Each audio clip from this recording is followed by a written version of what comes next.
Assalamualaikum warahmatullahi wabarakatuh. Ini kami dari kelompok 84 akan mempresentasikan mengenai tugas desain geometrik jalan raya yang telah kami kerjakan. Sebelumnya, izinkan kami memperkenalkan diri terlebih dahulu. Saya Rifda Nabila Nafi dengan NIM D100220034 dan teman saya Muhammad Lutfi Amin dengan NIM D100220157. Baik, mengenai tugas desain geometrik jalan raya. Tugas desain geometrik jalan raya merupakan tahapan perencanaan jalan di mana geometrik atau dimensi yang nyata dari suatu jalan beserta bagian-bagian yang disesuaikan dengan tuntutan serta sifat-sifat lalu lintasnya. Di sini ada beberapa aspek perencanaan untuk pengerjaan tugas desain geometrik jalan raya. Yang pertama yaitu perencanaan trase jalan dan menggunakan 3 alternatif dilengkapi penampang memanjang atau disebut long profile. Kemudian ada perencanaan elemen horizontal, perencanaan elemen vertikal, kemudian ada plan jalan, ada gambar perlintasan dan persimpangan jalan, ada gambar saluran tepi dan kolam dorong, kemudian yang terakhir yaitu volume gaya dan timbunan.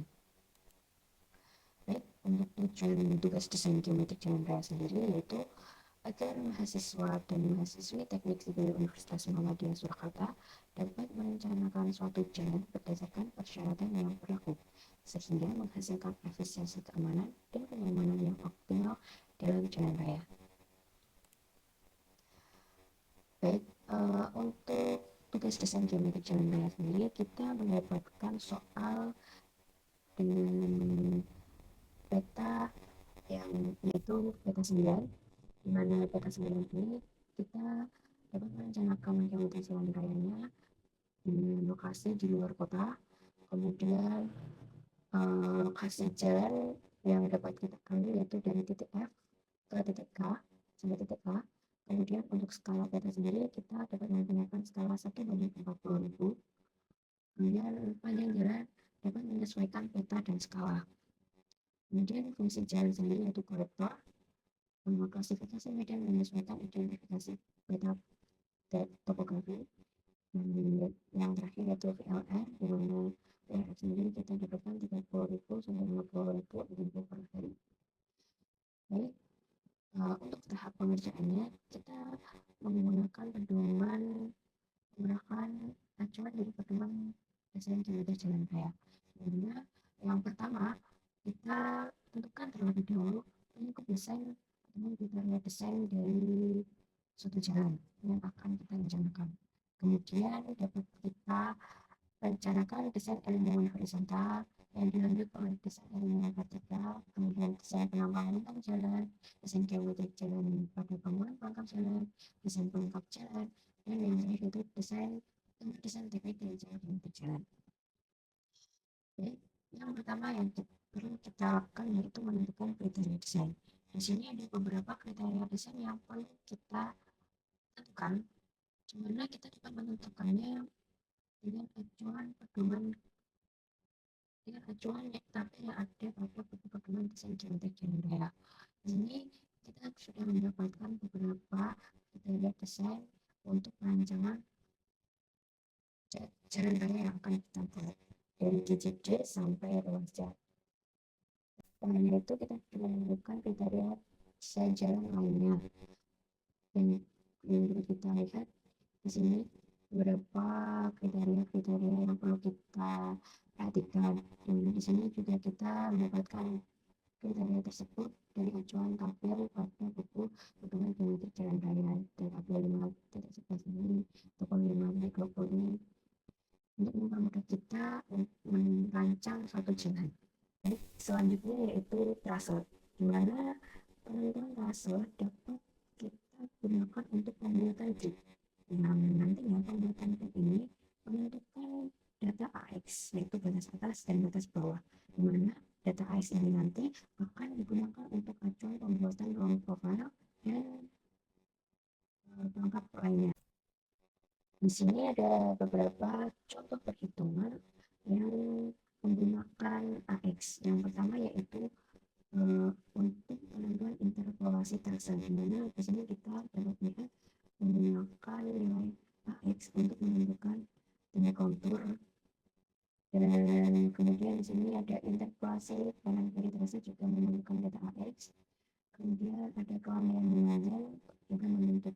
membutuhkan data annex. Karena kelandanan ini melanjutkan dari pengetahuan interpolasi dan pengirimannya. Baik, selanjutnya yaitu long profile.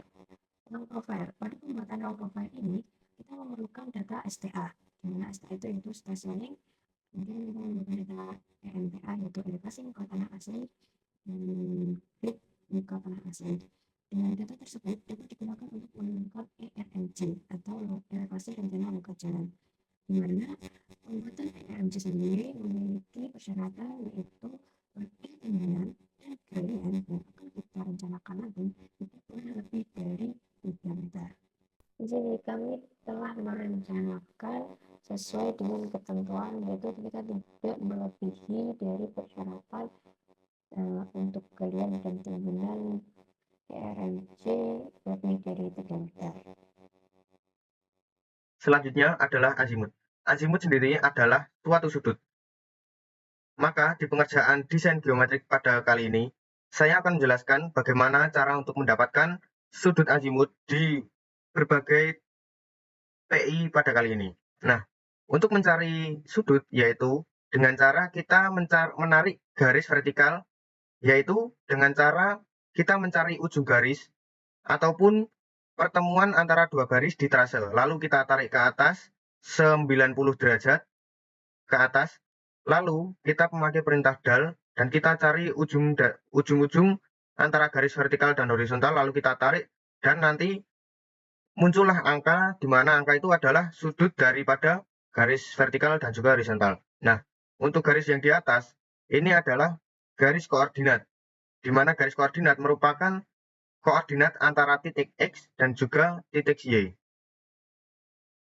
Selanjutnya adalah pemilihan trase terbaik. Untuk pemilihan trase terbaik sendiri, kita memiliki beberapa parameter seperti yang sudah saya tampilkan di tabel pada kali ini. Untuk yang pertama adalah kelandaian memanjang.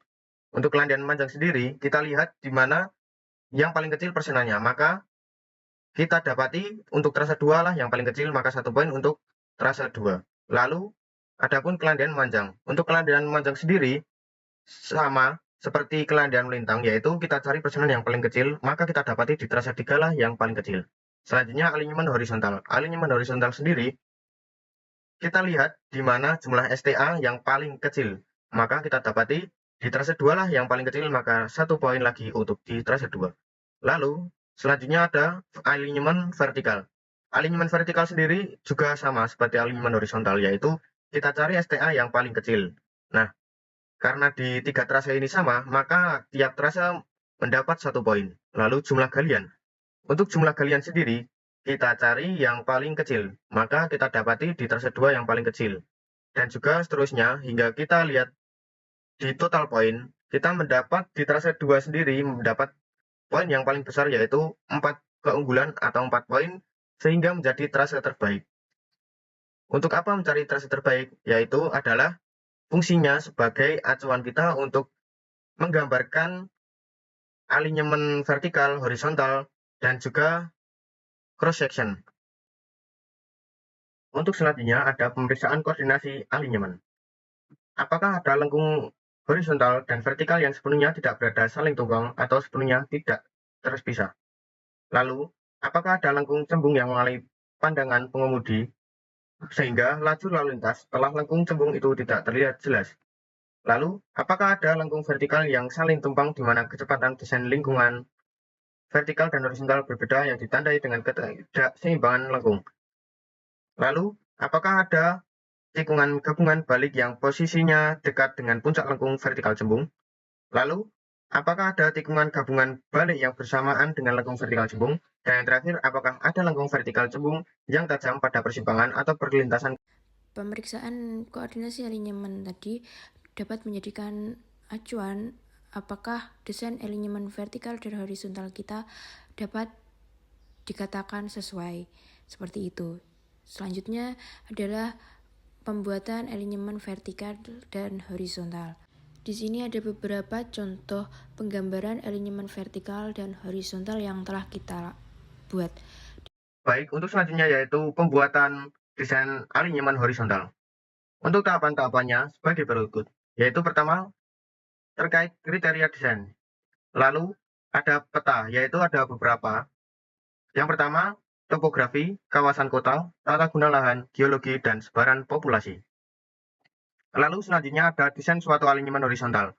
Untuk yang pertama adalah menentukan panjang bagian lurus atau LC, lalu dilanjut dengan untuk setiap PI ditetapkan yang pertama radius tikungan, yang kedua panjang lengkung tikungan, dan yang ketiga panjang lengkung peralihan. Untuk selanjutnya yaitu kita mencari nilai antara yang memenuhi daripada LC kurang dari setengah dikali 6 detik dikali kecepatan awal. Sehingga kita dapati nilai P sama dengan LC kuadrat per 24 RC kurang dari sama dengan 0,25 meter. Semisal memenuhi, itu nanti kita akan memakai desain SCS, yaitu menentukan panjang lengkung peralihan. Sebaliknya, jika tidak memenuhi, maka kita akan menggunakan tikungan tipe FC, yaitu dengan cara menentukan panjang lengkung tikungan, tentukan panjang tangan runoff, dan juga menentukan panjang runout. Untuk SCS sendiri, langkah yang selanjutnya yaitu pemeriksaan LS, yaitu memenuhi persyaratan minimal atau maksimal. Lalu untuk FC sendiri, kita menentukan pelebaran jalur di tikungan. Jadi untuk FC dan SCS sendiri itu berbeda, dikarenakan untuk SCS sendiri melalui pemeriksaan untuk persyaratan minimal dan maksimal, sedangkan di FC sendiri tidak melalui pemeriksaan untuk persyaratan minimal dan juga maksimal. Lalu setelah sampai di penentuan pelebaran jalur di tikungan, lanjut lagi ke pemeriksaan jarak antar tikungan, yaitu ada dua lagi, antara memenuhi dan juga tidak memenuhi. Semisal memenuhi, maka akan langsung lanjut menuju alinyemen horizontal definitif dan juga dilanjut dengan desain alinyemen vertikal. Lalu apabila tidak memenuhi, maka jarak antar tikungan terlalu dekat dan tidak bisa dihindari. Yang adalah perhitungan alinyemen horizontal. Untuk alinyemen horizontal sendiri ada beberapa tahapan. Yang pertama adalah perhitungan lengkung horizontal. Untuk perhitungan lengkung horizontal sendiri, tujuannya adalah untuk kita mencari lengkungan sebagai ukuran sudut, di mana di situ adalah sebagai parameter kita untuk mencari dan menentukan apakah lengkungan tersebut sudah layak digunakan ataupun belum. Untuk yang selanjutnya adalah perhitungan pelebaran perkerasan. Untuk perhitungan pelebaran perkerasan sendiri adalah untuk kita mencari lebar perkerasan sebagai acuan untuk kita menjadikan jalan itu apakah layak digunakan atau tidak. Lalu yang selanjutnya adalah perhitungan kebebasan samping pada tikungan. Untuk pada tahapan kali ini yaitu ada beberapa tahapan lagi. Yang pertama adalah untuk mencari kebebasan samping yang tersedia atau EO, lalu berdasarkan jarak pandang atau JPA, dan keterbatasan samping yang diperlukan atau E dan juga JPA. Lalu selanjutnya adalah perhitungan stationing. Untuk perhitungan stationing sendiri, kita hitung dari setiap tikungan yang ada. Untuk tahapannya sendiri di tiap tikungan ada 3, yaitu yang pertama STA PT 1. Untuk STA PT 1 itu berarti STA di PI 1, yaitu dengan cara STA awal ditambah STA dengan D1, yaitu atau angka terbelakang dari STA sendiri. Lalu ada STA TC1.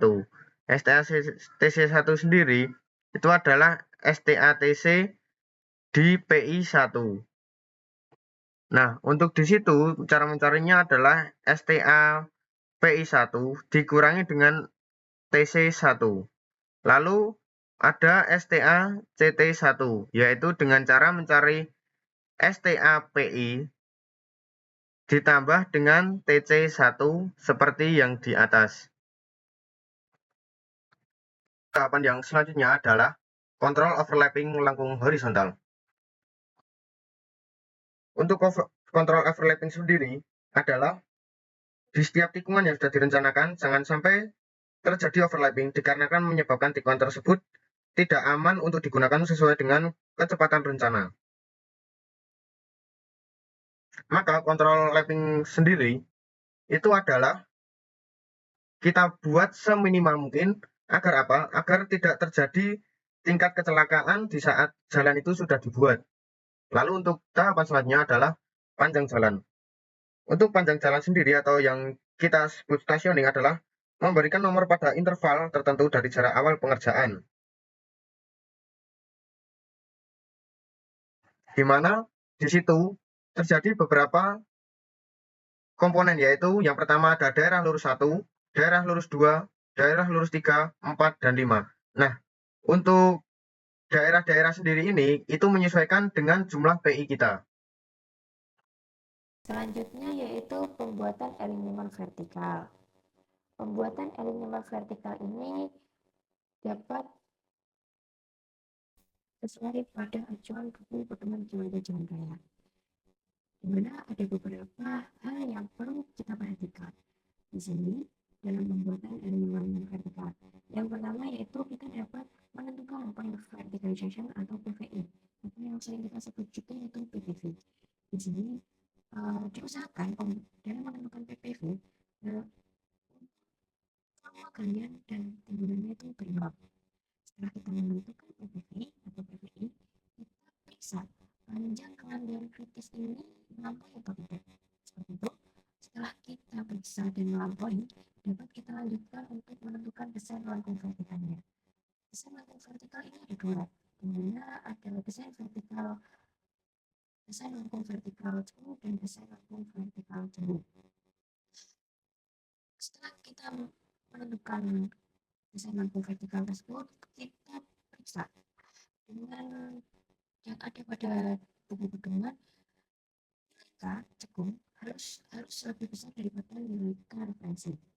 Apabila tidak memenuhi, maka menentukan panjang lengkung vertikal kembali, dan jika memenuhi, maka dapat kita lanjutkan dengan memeriksa koordinasi alinyemen vertikal dan horizontal yang ada pada penjelasan sebelumnya. Setelah kita periksa dan ternyata memenuhi semua, maka trase yang kita pilih ini dapat dikatakan trase definitif.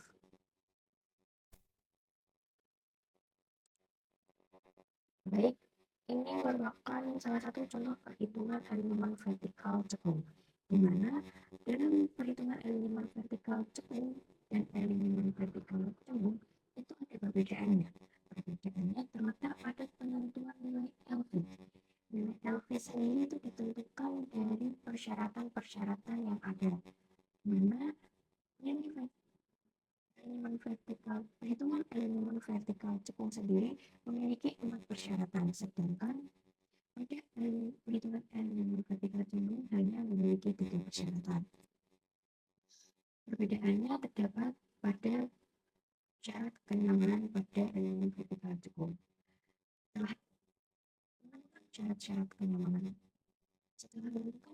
tersebut, maka kita dapat menentukan nilai LV-nya dari dengan memilih nilai LV yang paling besar di antara persyaratan-persyaratan tersebut. Setelah kita menentukan nilai LV tadi, kita dapat menghitung perhitungan-perhitungan yang diperlukan untuk menentukan kelandaian pada alinyemen vertikal, yang nantinya kelandaian tadi dapat menentukan apakah panjang kelandaian kritis ini melampaui atau tidak. Ternyata dari PPV 1 sampai PPV 4 pada trase yang kami pilih semuanya memenuhi, di mana kelandaiannya tidak lebih dari 6%. Seperti itu. Kemudian setelah menentukan alinyemen vertikal cekung dan cembungnya, perlu kita perhatikan dengan dalam persyaratannya, di mana persyaratannya Cekung harus lebih berbesar daripada referensi. Di sini kita memerlukan bantuan dari grafik, di mana grafik ini ada pada buku pedoman kilometer jalan raya, yaitu gambar 5.45. Kita mendapatkan VR 80 km, di mana nilai di VR 80 km tersebut yaitu 30. Apa yang memenuhi persyaratan untuk elemen langkung vertikal Cekung dan Cemburu, yaitu Cekung harus lebih besar daripada referensi.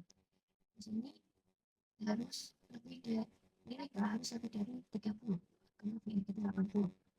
Dan dapat kita ambil, kita garis ini, kita mendapatkan nilai referensinya itu 49. Jadi pada perhitungan elemen vertikal kita memenuhi persyaratan, sehingga setelah memenuhi persyaratan kita dapat lakukan pemeriksaan koordinasi elemen vertikal, apakah koordinasinya baik dan sesuai.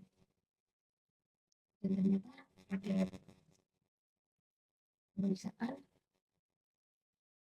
sesuai, maka trase yang kita pilih merupakan trase definitif.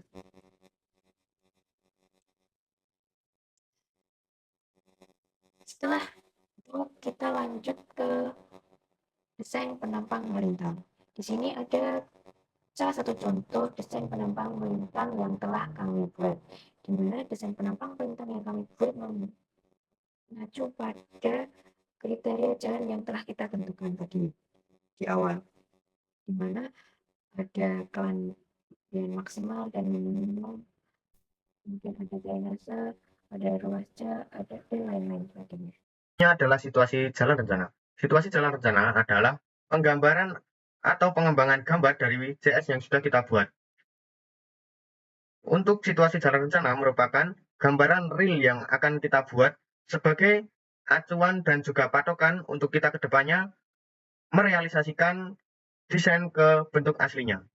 Lalu, untuk spesifikasi dari jalan yang saya buat sendiri adalah fungsi jalannya arteri untuk kelas jalan kelas 2, untuk letak luar kota, dan juga merupakan 4/2 UD, yaitu terdiri dari 4 lajur dan juga 2 jalur, di mana di situ tidak adanya penyekat jalan antara ruas kanan dan ruas kiri. Setelah kita membuat beberapa gambar sebelumnya, untuk selanjutnya adalah membuat tahapan akhir, yaitu gambar besar. Pada gambar besar sendiri berisi beberapa bagian gambar yang sudah kita buat.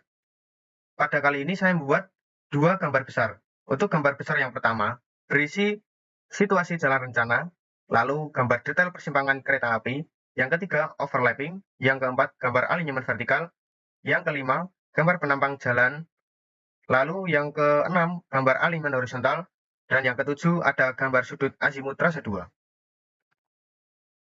Baik, selanjutnya ada di gambar besar 2. Untuk gambar besar 2 sendiri, kita memiliki beberapa gambar. Untuk gambar yang pertama ada gambar potongan melintang. Untuk gambar potongan melintang sendiri, ada 2 gambar lagi, yaitu gambar potongan melintang AA dan juga gambar melintang BB. Untuk gambar melintang AA, yaitu gambar melintang di jalan raya itu sendiri. Lalu, gambar potongan melintang BB, yaitu gambar potongan melintang antara jalan raya dan juga dengan jalan kereta api. Lalu adapun gambar yang ke-9 ada gambar tikungan dan juga super elevasi. Dan juga yang terakhir gambar 10, yaitu gambar detail drainase. Untuk gambar detail drainase sendiri ada beberapa gambar lagi, yaitu seperti tampak atas, yaitu tampak atas daripada drainase itu sendiri. Lalu ada gambar potongan dari drainase itu sendiri. Mungkin hanya itu saja yang dapat saya sampaikan. Kesimpulannya adalah jalan yang saya buat merupakan jalan arteri 4/2 UD, di mana di situ penghubung antar perkotaan. Mungkin hanya sekian yang dapat saya sampaikan. Kurang dan lebihnya mohon maaf. Saya Muhammad Lutfi Amin dan kawan saya Rifda Nabila Anafi mohon maaf apabila ada kekurangan. Wassalamualaikum warahmatullahi wabarakatuh.